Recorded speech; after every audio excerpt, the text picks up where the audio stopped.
క్రీస్తు యేసునందున్న వానికి ఏ శిక్షా విధియు లేదు. క్రీస్తు యేసునందు జీవమునిచ్చు ఆత్మ యొక్క నియమము పాప మరణముల నియమము నుండి నన్ను విడిపించెను. దేవుడి వాక్యమును మన వినికిడిలో సమృద్ధిగా ఆశీర్వదించునుగాక. ఈ వారము ప్రభు చిత్తమైతే వచ్చే వారము ఆత్మ నియమము అనే దాని గురించి మీతో మాట్లాడతాను. చెప్పండి, అందరూ చెప్పండి ఒకసారి, ఇంకొకసారి చెప్పండి అందరూ. ఆత్మ నియమము బైబిల్ గ్రంథంలో క్రొత్త నిబంధనలో అసలు ఆత్మ నియమం ఎందుకోసం వచ్చింది అంటే దానికి ముందు 2 నియమాలు ఉన్నాయి. ఒకటి పాప నియమము, 2 మరణ నియమం అనే ఈ 2 భూమి మీద ఉండడం వలన, మనుషుల్లో ఉండడం వలన మనుషుల్ని అవి మోసం చేస్తూ వారి గమ్యాన్ని నరకానికి చేరుస్తూ వాళ్ళ జీవితాల్ని పాడు చేయడం వలన ఈ పాప మరణ నియమాలలో నుండి మనిషిని విడిపించటం కోసం దేవుడు ఆత్మ నియమము అనే దాన్ని ఇవ్వాల్సి వచ్చింది. ఏం చేయాల్సి వచ్చింది? దేవుడు ఆత్మ నియమము అనే దాన్ని ఇవ్వాల్సి వచ్చింది. ఎవరైతే ఈ ఆత్మ నియమములోనికి వస్తారో, ఈ ఆత్మ నియమములో ఉన్న వానికి ఏ శిక్ష కూడా వాళ్ళకి లేదు. ఏ శిక్ష కూడా వాళ్ళకి, నిన్ను శిక్షించగలిగిన వాళ్ళు, నిన్ను బాధించగలిగిన వాళ్ళు, అది నరకం కావచ్చు, సాతాను కావచ్చు, దయ్యాలు కావచ్చు, దేవతలు కావచ్చు, పరిస్థితులు కావచ్చు, ఏదైనా కావచ్చు, నీ మీద పెత్తనం చేయడం, నీ మీద అధికారం తీసుకోవడం, నీ మీద డామినేట్ చేయడం, నిన్ను లేకుండా చేయడం, నరకానికి పంపించడం వాటి తరం కాదు. దేవునికి స్తోత్రం. ఎప్పుడు ఇది సాధ్యం అంటే కేవలం ఆత్మ నియమములో ఒక వ్యక్తి ఎప్పుడు నివసిస్తాడో ఆ వ్యక్తి మరణ నియమాన్ని, పాప నియమాన్ని ఏమవుతాడు? గెలుస్తాడు. అయితే ఆత్మ నియమానికి, మరణ నియమానికి ముందు వచ్చిన నియమం ఏమిటంటే పాప నియమమే. చెప్పండి, ఏంటది? పాప నియమం. రోమీయులకు రాసిన పత్రిక 7వ అధ్యాయం, రోమీయులకు రాసిన పత్రిక 7వ అధ్యాయం 23వ వచనం. అసలు ఏమిటి పాప నియమం? పాప నియమం అనేది ఎక్కడుంటది? అందరు వినాలి. పాప నియమం అనేది ఎక్కడుంటది? ఇంట్లో ఉంటుందా? ఒంట్లో ఉంటుందా? ఇంట్లోనా? ఒంట్లో ఉంటది. ఎందుట్లో ఉంటది? ఒంట్లో అంటే ఎక్కడ? మన అవయవములలో ఉంటుంది. నువ్వెంత బలాఢ్యుడు అయినా అంత బలంగా ఉంటుంది. నువ్వెంత అందంగా ఉన్నా నీలో స్థిరంగా చక్కగా అందంగా నివాసం చేస్తుంది. ఓకే? శరీరం ఉన్న ప్రతి ఒక్కనిలో, అవయవాలు ఉన్న ప్రతి ఒక్కరిలో, అవయవాలలో ఇమిడిపోయి ఉండేది ఏంటది? పాప నియమం. ఈ పాప నియమం యొక్క పని ఏంటి? ఈ పాప నియమం అసలు ఏం చేస్తుంది? ఈ పాప నియమానికి వ్యతిరేకమైన నియమం ఏంటి? బాగా వినాలి. ఇప్పుడు మనిషి అయిన నేనున్నాను. నా అవయవాలు కలిగిన, శరీరం కలిగిన ప్రతి ఒక్కరిలో ఏముంది? పాప నియమం అనేది ఉంది. అట్ ద సేమ్ టైం ఇప్పుడు నేను ఎవరిని? క్రైస్తవుడిని. క్రైస్తవుడు అంటే ఏంటి? దేవుణ్ణి నమ్మినవాడు, ఒక నీతిని అనుసరిస్తున్నవాడు, ఒక బైబిల్ని, ఒక రకంగా చెప్పాలంటే ఆజ్ఞని అనుసరిస్తున్నవాడు. దేవునికి స్తోత్రం. ఆజ్ఞ ఏమంటదంటే సినిమా చూడొద్దు అంటది. శరీరంలో ఉంది ఏంటది? పాప నియమం. ఈ కంట్లో ఉంది. అది ఇప్పుడు ఎక్కడుంది? కంట్లో ఉంది, ఈ మెదడులో ఉంది. ఇదేం చేస్తుందంటే చూస్తే ఏమైంది అంటది. ఏమంటది? చూస్తే ఏమైంది? మైండ్ అంటది ఏమవుద్ది. అందరూ చూడలేదా? కోట్ల రూపాయలు ఖర్చు పెట్టేది ఎందుకు సినిమా వాళ్ళు? చూడడానికి కాదా? చూస్తే ఏమవుద్ది? చేస్తేనే కదా తప్పు. చూస్తే తప్పేమీ లేదు. సరే, మరి ఆజ్ఞ అంటది, ప్రభువు చెప్పాడు నువ్వు చూడొద్దు అన్నాడు, నువ్వు చూడొద్దు అంటది లోన. ఈ పాపం ఏమంటది? ఎందుకు చూడకూడదు? చూడొచ్చు. అసలు చూస్తే ఎట్లుంటుందో తెలుసు. ఇది ఇది అది ఇది అది ఇది అది అని చెప్పి ఈ ఆజ్ఞని ఏం చేస్తుందంట? ఇక దీన్ని మాట్లాడలేకపోతుంటే లోపరుచుకొని దాన్ని కూడా వంచేసి ఏం చేస్తుంది? శరీరంతో తాను చూడాల్సిందాన్ని ఏం చేస్తుంది? చూసేస్తుంది. అపోస్తుడైన పౌలు అంటాడు, నాలో ఉన్న పాప నియమము నాలో ఉన్నటువంటి ఆజ్ఞతో పోరాడి దాన్ని వంచి నన్ను ఏం చేస్తుంది? నన్ను లోపరుచుకుంటుంది అన్నాడు. సరే, మీలో ఎవరిలోనైనా ఇట్లాంటి కార్యాలు జరుగుతున్నాయా? దేవుని ఆత్మేమో నువ్వు మాట్లాడే తప్పుగా అని చెప్తుంటే, మాట్లాడు, ఏమైంది? నువ్వు పెద్ద జ్ఞానివని తెలియాలిగా, ముందు వాళ్ళకి విషయం ఏంటో తెలిసిపోవాలిగా అని చెప్పి నిన్ను ప్రేరేపిస్తుంది. తిట్టకూడదు, తిట్టేస్తున్నావు. కొట్టకూడదు, కొట్టేస్తున్నావు. చెయ్యకూడదు, చేసేస్తున్నావు. అనకూడదు, అనేస్తున్నావు.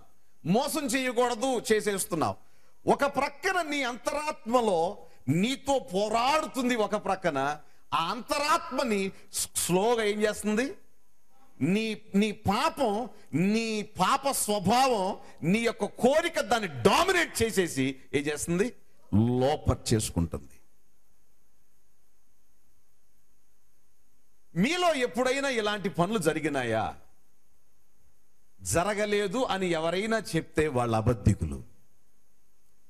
శరీరం ఉన్న ప్రతి ఒక్కరిలో ఏముంది? పాప నియమం ఉంది. పాప నియమం చాలా శక్తివంతమైంది. భూలోకంలో ఉండగా దానికి అన్నం తినకపోయినా సెలైన్ ఎక్కినంత బలం దానికి. ఎందుకంటే ఏ లోకంలో ఉంది ఇది?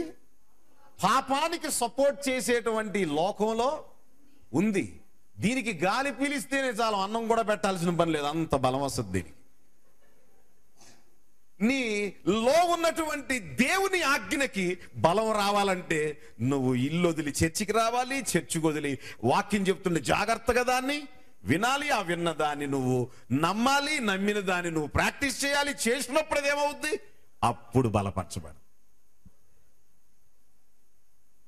ఇంత పని జరగలేదు, ఏమైంది? నీ ఆత్మని నీలో ఉన్న ఆజ్ఞ ఏమవుతుంది? బలహీనమైపోతుంది. ఎప్పుడు నీ శరీరం ఏం చేస్తుంది? ఎప్పుడు గెలిచేస్తూనే ఉంటుంది. ఇండియా పాకిస్తాన్ ఆడినాయి అంటే, ఇండియా ఓడిపోతే ఇండియా వాళ్ళకి ఎట్లుంటది? ఎంత బాధో. ఈ ఆజ్ఞ ఎప్పుడు ఏమవుతూ ఉంటుంది? ఓడిపోతూ ఉంటుంది. ఆజ్ఞ ఏమవుతూ ఉంటుంది? ఓడిపోతూ ఉంటుంది. కొన్ని సంవత్సరాల నుండి ఇదే పని ఈ శరీరాల్లో ఏమవుతుంది? జరుగుతుంది. ఆ స్థితిని పౌలు ఏమన్నాడో ఒక్కసారి చూడండి. ఆ స్థితిని పౌలు ఏమన్నాడు? 24 చదువుతాం.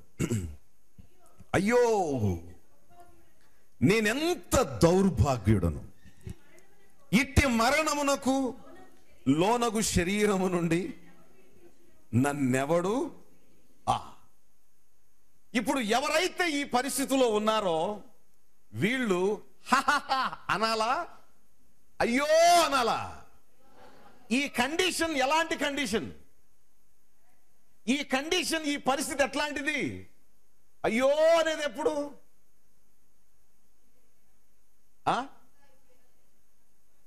పూర్తిగా నష్టపోయినప్పుడు. అనుకున్నదంతా పోయింది, దొరకాల్సిందంతా పోయింది, ఇక నీకేమీ లేదు, నష్టపోయావు. అప్పుడు ఏమంటావు? అయ్యో. ఏమంటున్నాడు పౌలు?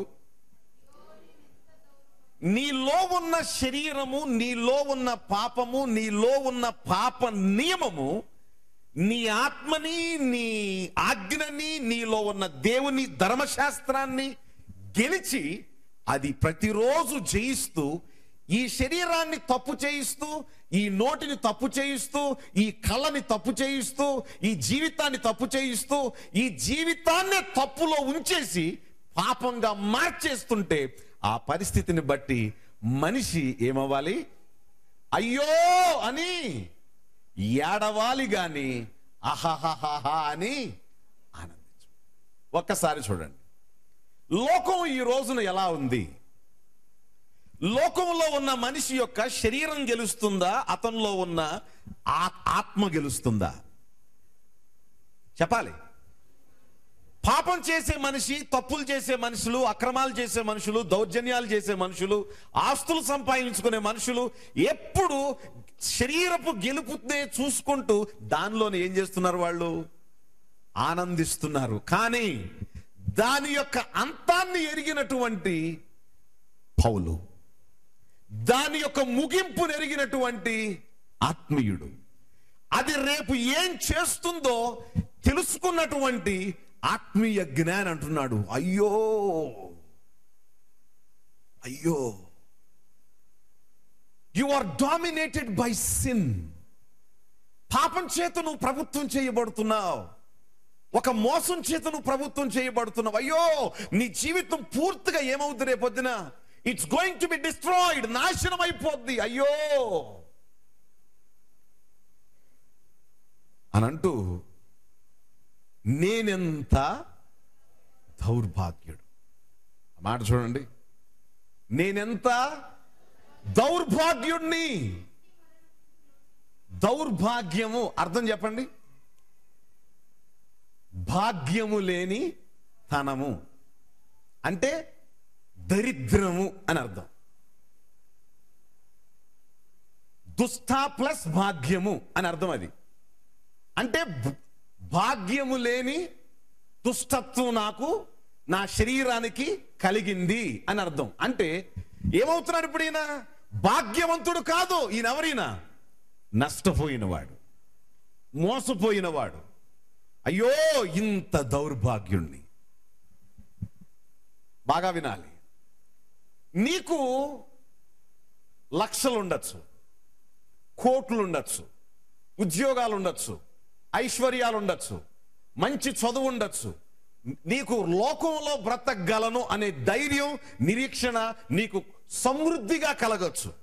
కానీ నీ శరీరంలో ఉన్న పాపం నీ మీద పెత్తనం చేసి నిన్ను లోపర్చుకొని ఆత్మీయతను నీలో జరగనీయకుండా ఆత్మీయతను చెడపట్టి తన ఇష్టానుసారంగా నిన్ను లోపర్చు చేసుకుంటుంది. అంటే నువ్వు ఎన్ని కలిగిన వాడవైనా ఆత్మీయ దృష్టిలో, దేవుని దృష్టిలో నువ్వెవరివి?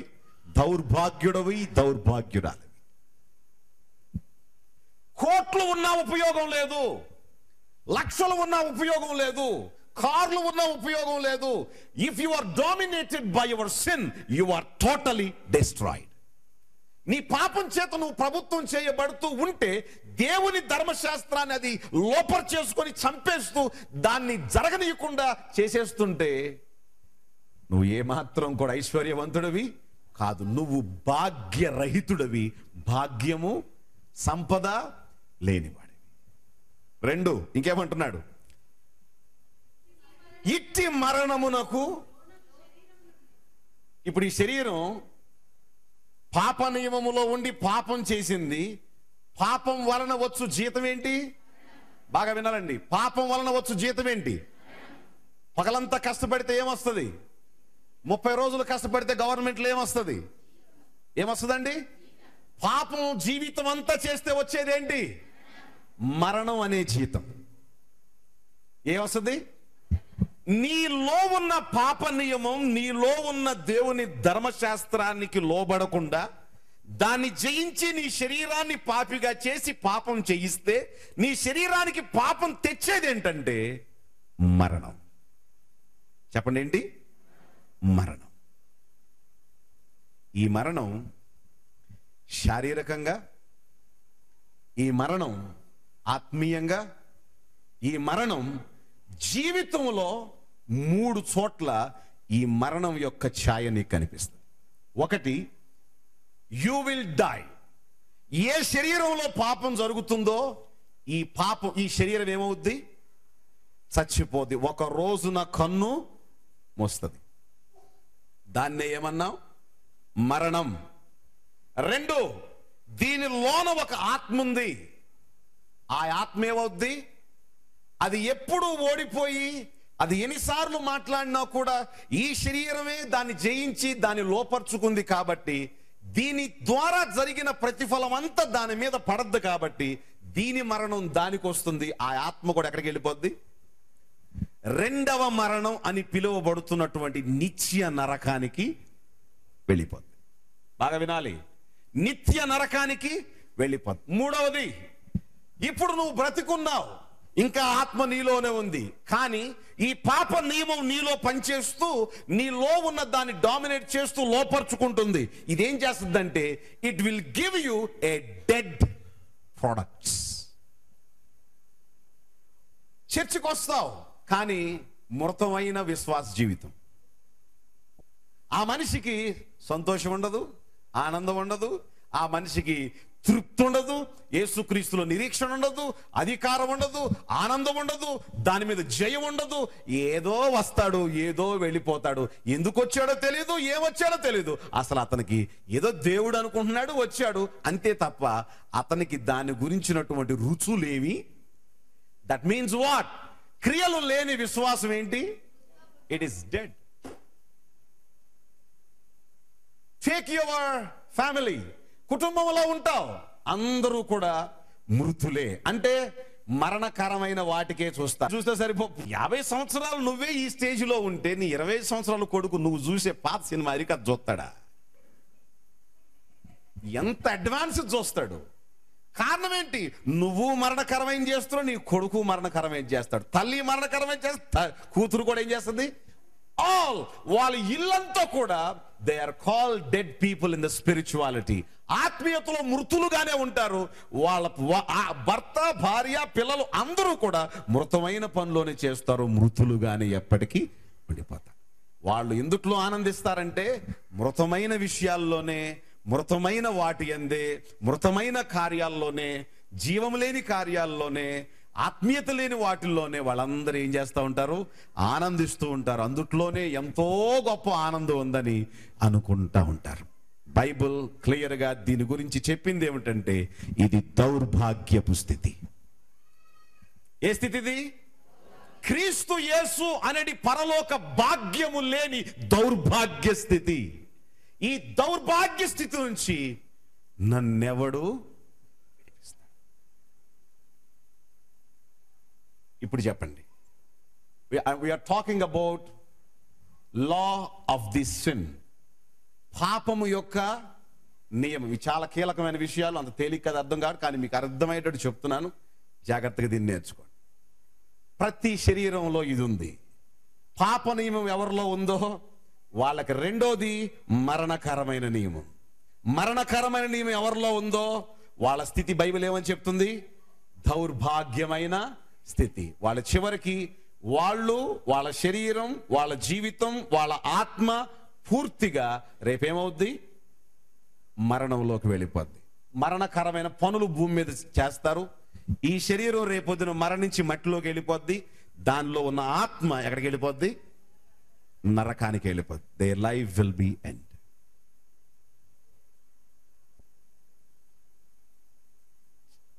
మనిషి ప్రమాదంలో ఉన్నాడా లేదా? ఇప్పుడు మీరు విన్న దాన్ని బట్టి ప్రమాదంలో ఉన్నాడా లేదా? మరి ఏం చేయాలండి? ఏం చేయాలండి? ప్రమాదంలో ఉన్నవాడిని ఏం చేయాలి? ప్రమాదంలోంచి తప్పించాలి. తప్పించాలంటే ఎవరు తప్పించగలరు? ప్రమాదంలో లేనివాడు, ప్రమాదంలో పడనివాడే తప్పించు. ఇప్పుడు భూమి మీద పుట్టిన యాడమ్ సంతతి అంతా కూడా ఎవరిళ్ళు? అందరూ దౌర్భాగ్యులే. అందరూ ఇదే శరీరంలో ఉన్నారు, ఇదే పనులు చేస్తున్నారు, ఇదే స్థితిలో ఉన్నారు. చెప్పండి, ఇప్పుడు వీళ్ళందరినీ రక్షించటానికి పాపము లేనివాడు, ప్రమాదములో పడనివాడు, వీళ్ళందరినీ విడిపించగలిగిన వాడు ఎక్కడి నుంచి రావాలి? మరి బయట నుంచి రావాలా వద్దా? రావాలా వద్దా? నువ్వే లేచి నేను దేవుణ్ణి అంటే ఇట్ట పెడితే అయిపోయిందా? ఏమండి, నువ్వు ఎన్ని మహిమలు చేసినా నీ శరీరంలో ఏముంది? పాప నియమం. కాబట్టి ఇప్పుడు వీళ్ళని బాగు చేయాలంటే ఏ నియమం ఉన్నవాడు రావాలి? ఎవరిలో పాప నియమము లేదో, ఎవరిలో మరణ నియమము లేదో ఆ దేవుని నియమం, దైవ నియమం కలిగిన వాడు వచ్చి వీళ్ళని ఏం చేయాలి? రక్షిస్తే తప్ప వీళ్ళు రక్షణ పొందరు. అందుకే ప్రభు అయిన యేసుక్రీస్తు భూలోకానికి, ఈయన భూలోకం నుంచి బయటకు వచ్చిన ప్రొడక్ట్ కాదు. ఈయన భూలోకం నుంచి ఏ దేవుడు బయటకు వచ్చినా, భూలోకం నుంచి ఏ రాజు బయటకు వచ్చినా, భూలోకం నుంచి చచ్చిన వాడిని లేపే మహిమలు కలిగిన వాడు వచ్చినా వాడు కూడా పాపి. అందుకే తన ప్రియ కుమారుణ్ణి పరలోకము నుంచి, దేవాది దేవుడే, ఆది యందు వాక్యమై ఉన్నవాడే, కృపాసత్య సంపూర్ణుడుగా ఈ భూలోకానికి దిగి వచ్చాడు. గట్టిగా స్తోత్రం చెప్పండి అందరూ. హల్లెలూయా, హల్లెలూయా, హల్లెలూయా. ఇన్ని కోట్ల మంది దేవుళ్ళు అని పిలువబడుతుండగా ఎందుకు ఈ ప్రభువునే నమ్మాలి? ఇన్ని కోట్ల మంది ఉండగా, ఇంతమంది ఉండగా ఎందుకు ఈ దేవుడినే నమ్మాలి? సరే, ఈ దేవుడు భూమి మీదకి రాకుండా పైనే కూర్చున్నాడు. ఏమవుతావు నువ్వు? ఏమవుతావు నువ్వు? నువ్వు పాపిగానే ఉంటావు. నీ పాపాన్ని తీయాలంటే ఆయన ఖచ్చితంగా రావాలి. ఈ పాపం పోవాలంటే ఈ పాపాన్ని ఖచ్చితంగా ఏం కావాలి? రక్తం కావాలి. రక్తం కావాలంటే ఆయన మనుష్య రూపాన్ని ధరించాలి. మనుష్య రూపాన్ని ధరించాలంటే ఆయన మనిషిగా పుట్టడానికి ఆయన స్త్రీ గర్భములోకి రావాలి. ఆ స్త్రీ కూడా పురుషుణ్ణి కలిగిన స్త్రీ కాదు, కన్యక గర్భములోకి రావాలి. దేవునికి స్తోత్రం, ప్రైజ్ ది లార్డ్. అందుకే నీ ప్రభు, నా ప్రభు మన యేసుక్రీస్తు పవిత్రమైన కన్యక గర్భములో జన్మించి ఏ పురుషుని సంపర్కం లేకుండా, ఏ కామ విలాసానికి పుట్టినవాడు కాకుండా ఆయన ఒక్కడే పరిశుద్ధుడుగా ప్రవచనం చెప్పినట్లు 1000 సంవత్సరాలకు ముందే చెప్పి కన్యక గర్భములో కుమారుడుగా పుడతాను అని చెప్పి మనకు శిశువు అనుగ్రహించబడాడని చెప్పి ఆయన భూలోకంలో చెప్పిన టైంలో, చెప్పిన ఊర్లో, చెప్పినటువంటి దేశంలో ఆయన జన్మించాడు. దేవునికి మహిమ కలుగును గాక. హల్లెలూయా, హల్లెలూయా. బైబిల్ చెప్తుంది, ఈ క్రీస్తు యేసునందున్న వానికి ఏ శిక్షా విధి లేదు. ఇక క్రీస్తు యేసులో ఎవడు ఉంటాడో, ఈ క్రీస్తులో ఉన్న వాని శరీరానికి గాని, ఆత్మకు గాని, వానికి గాని ఏ శిక్ష కూడా వాళ్ళకి ఉండదు. ఎందుకు? అగండి వస్తాను మళ్ళీ. ఎందుకు? శిక్షని నువ్వు పడకుండా యేసుక్రీస్తు ఏం చేశాడు? ఏ దేవుడైనా కూడా చచ్చిపోయినట్టు ఏ దేవుడైనా నీకు కనిపిస్తున్నాడా బొమ్మల మీద? చెప్పాలి, కనిపిస్తున్నారా? ఎందుకు ఈరోజు చెప్తున్నా? కొన్ని విషయాలు క్లియర్గా చెప్పాలి.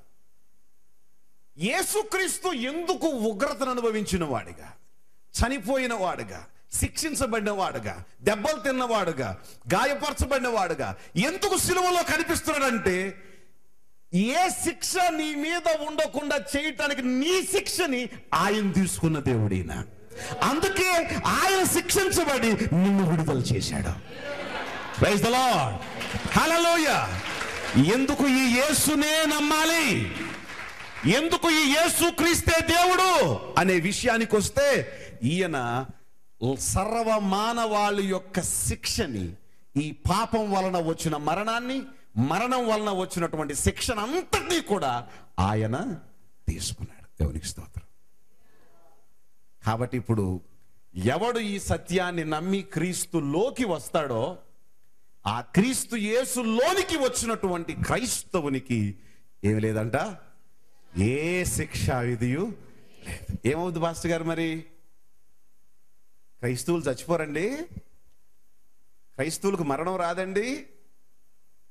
క్రైస్తవులు ఖచ్చితంగా చచ్చిపోతారు, కానీ వాళ్ళ శరీరాలు